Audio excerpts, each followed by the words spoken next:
लोग स्टार्ट करेंगे हमारा नया यूनिट जो कि है मसल फिजियोलॉजी। मसल फिजियोलॉजी के अंदर हम लोगों को मसल्स के बारे में पढ़ना है, उसके बाद उसके कॉन्ट्रैक्शन के मैकेनिज्म को पढ़ना है, फिर साथ साथ में हमें मसल की ट्विच उसके बारे में समझना है, और साथ साथ में हम लोग अभी आज की वीडियो में इंट्रोडक्शन लेंगे जिसमें हम लोग मसल के टाइप्स पढ़ेंगे, और उसके बाद हम लोग मसल के प्रोटीन्स पाएंगे, एंड फाइनली हम लोग मसल कॉन्ट्रैक्शन का मैकेनिज्म समझेंगे। तो सबसे पहली बात तो मसल होती क्या है? तो मसल एक्चुअली फाइब्रस टिश्यू है। फाइब्रस टिश्यू जो कि बंडल्स में अरेंज है, और ये एज अ होल जब ये बंडल में अरेंज होता है तो ये कॉन्ट्रैक्शन कर सकता है, रिलैक्सेशन कर सकता है, यानी कि कॉन्ट्रैक्ट कर सकता है और एक्सटेंड भी कर सकता है। दैट इज़ यहाँ पर ये इलास्टिक होता है। और इसकी इलास्टिसिटी का क्या यूज़ है या फिर क्या फ़ायदा है? तो इसकी इलास्टिसिटी की वजह से ही हमारे मूवमेंट हो पाते हैं बॉडी के अंदर। अब मसल बेसिकली 3 टाइप की होती है, एक कार्डियक, एक स्मूथ और एक स्केलेटल।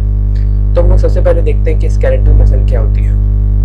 तो जैसा आपको डायग्राम में दिख रहा है, स्केलेटल मसल्स जो होती है वो काइंड ऑफ स्ट्राइटेड मसल्स होती है। ये स्ट्राइशंस दिख रहे हैं स्केलेटल मसल के ऊपर, यहाँ पर जो ऑब्जर्व किए जा रहे हैं, और ये बेसिकली सोमैटिक नर्वस सिस्टम से बिलोंग करती है। सोमैटिक जो कि हमारे कंट्रोल में है, और जिससे हम लोग मूवमेंट करते हैं, बेसिकली जो भी जितनी भी सेल्स हैं उन पे जो मसल्स है that is actually the somatic nervous system का यूनिट है, एंड ये हमारा मूवमेंट में काम करेगा। सेकेंडली ये वॉलंटरी होते हैं, इसके अंदर ऑल्टरनेट लाइट और डार्क बैंड्स हमको विजिबल है, और कुछ स्केलेटल मसल्स जो होती हैं वो सबकॉन्शियसली भी कंट्रोल होती है। ज़रूरी नहीं है कि हर स्केलेटल मसल जो है वॉलंटरी हो, कुछ स्केलेटल मसल्स इनवॉलंटरी भी होती है, जैसे कि डायफ्राम की। तो डायफ्राम की जो मसल्स है दैट इज़ बेसिकली हमारी ये वाली मसल्स जो है those are kind of semi voluntary, क्योंकि नॉर्मली जब हम लोग ब्रीदिंग करते हैं तो उस टाइम पे हम लोग इनका यूज़ करते हैं, लेकिन हमें पता नहीं चलता है। सेकेंड बात करते हैं कार्डियक मसल्स की। तो कार्डियक मसल्स जो है बेसिकली ऑटोनॉमिक नर्वस सिस्टम से रेगुलेट होती है। उसके बाद हमारा most of the heart wall जो है वो हमारा कार्डियक मसल्स का ही कंपोज है। वैसे तो हार्ट तीनों मसल्स का कंपोज है, लेकिन मेनली जो मसल्स है वो हमारे कार्डियक मसल्स ही है। उसके बाद ये स्ट्राइटेड होती है, लेकिन इनका एक्शन जो है वो इनवॉलंटरी है। यहाँ पर स्ट्रेशंस दिख रहे हैं, लेकिन इनका जो एक्शन है वो एक्चुअली इनवॉलंटरी, हम लोग इनको कंट्रोल नहीं कर सकते हैं। और इनके अंदर एक प्रॉपर्टी होती है जिसको हम कहते हैं ऑटो रिदमिसिटी।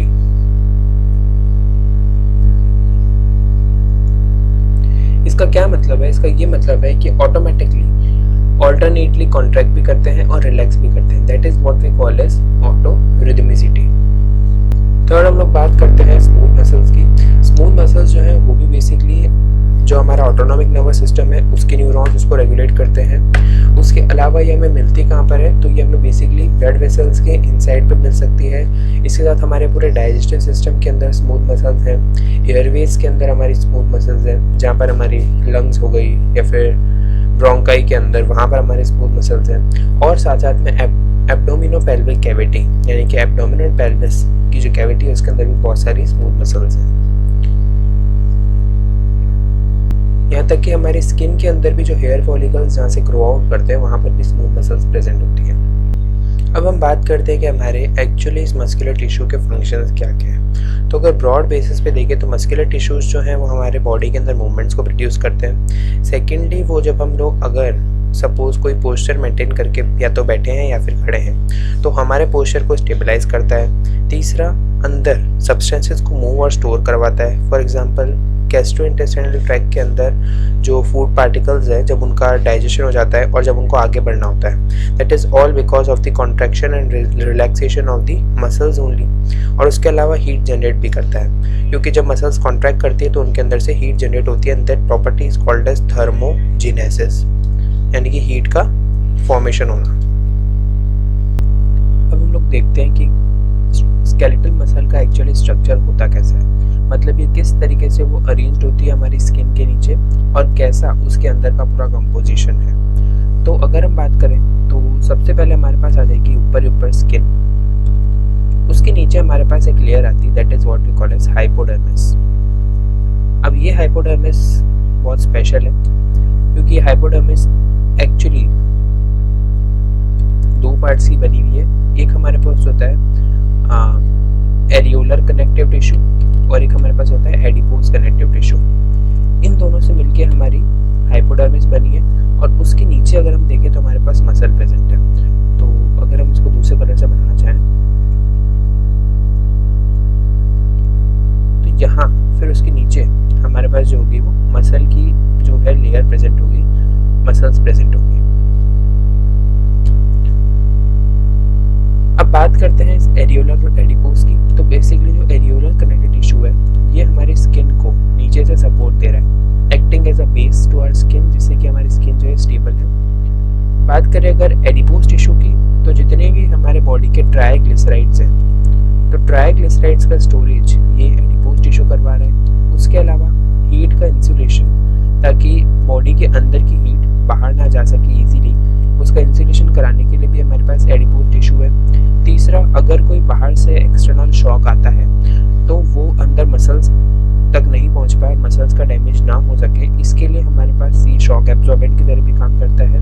और यहाँ पर हमारे पास बहुत सारी नर्व्स हैं, सोमैटिक नर्व्स है, जो कि हमारी ब्रेन या स्पाइनल कॉर्ड से आती है और वो हमारा सीधा जो है मसल्स के अंदर जाती है। तो यहाँ पर हमारे पास बहुत सारी ऐसी नर्व्स है जो कि मसल के अंदर इनर्वेट करती है। अब हम बात करते हैं कि एक्चुअली ये मसल दिखती कैसे है। तो अगर हम इसको फुल को कंसीडर करें तो दैट इज आवर मसल। अब हम लोग इसका टीएस देख के और इसके अंदर देखते हैं कि एक्चुअली क्या प्रेजेंट है। तो हमारी जो कुछ टिपिकल जो मसल होगी वो कुछ इस टाइप से दिखेगी। ये हमारी जो ओवरऑल है ये मसल है। अब एक्चुअली इस मसल के ऊपर एक इरेगुलर कनेक्टिव टिश्यू की एक शीट होती है जिसे हम कहते हैं फेसिया। अब एक्चुअली जो फेसिया होती है ये पूरे मसल को कवर करती है, मतलब कि आउटर लेयर को भी कवर करेगी, इससे अंदर वाली लेयर को भी कवर करेगी और उसके अंदर जो लेयर्स होंगी उसको भी इंडिविजुअली कवर करती है। तो बेसिकली हम लोगों ने क्या किया, क्योंकि ये फेसिया तीनों पार्ट्स को कवर करी तो इस फेसिया को हम लोगों ने 3 पार्ट्स में डिवाइड कर दिया। तो फेसिया के टोटल 3 पार्ट्स हो गए। एक तो हमारे पास हो गया एपिमाइसियम, फिर हो गया हमारे पास पेरीमाइसियम और फिर हमारे पास हो गया एंडोमाइसियम। अब एपिमाइसियम का क्या है, तो एपिमाइसियम पूरे के पूरे मसल को बाहर से कवर करती है।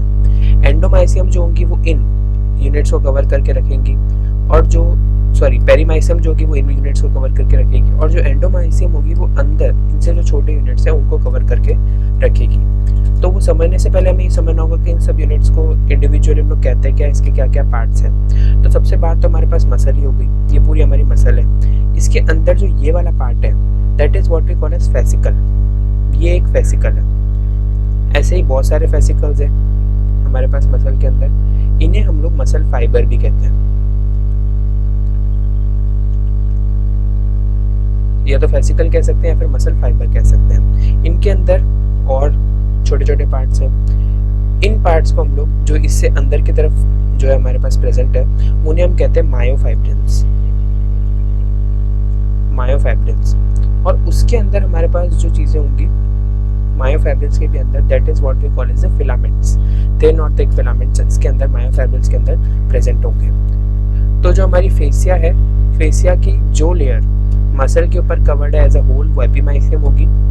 जो लेयर फेसिकल या फिर मसल फाइबर के ऊपर कवर्ड है उसे हम कहेंगे पेरीमाइसियम और जो मायोफाइब्रिल्स के ऊपर प्रेजेंट है उसे हम कहेंगे एंडोमाइसियम। अब ये मैंने एक मायोफाइब्रिल की यूनिट बना दी है। तो अगर हम लोग देखें इस मायोफाइब्रिल की यूनिट के अंदर क्या क्या है, तो मैंने आपको बोला था मायोफाइब्रिल की यूनिट के अंदर फिलामेंट्स होंगे। तो अगर हम इसका इस टाइप का सेक्शन देखें तो इसके अंदर हमारे पास फिलामेंट्स प्रेजेंट है और ऐसे ही बहुत सारे फिलामेंट्स होंगे पूरे मायोफाइब्रिल के अंदर जो हम लोग यहाँ शो नहीं कर रहे हैं। जितने फिलामेंट्स यहाँ पर शो हो पा रहे हैं वो हम यहाँ दिखाएंगे। ये जो ब्लू वाले मैंने फिलामेंट्स बनाए these are the thick filaments जो कि हमारे मायोसिन प्रोटीन के कंपोज्ड हैं। और ये जो येलोइश वाले हमारे थिन फिलामेंट्स हैं जो कि हमारे एक्टिन प्रोटीन के कंपोज्ड हैं। तो ये कुछ इस टाइप के फिलामेंट्स दिखते हैं हमारे मायोफाइब्रिल के अंदर।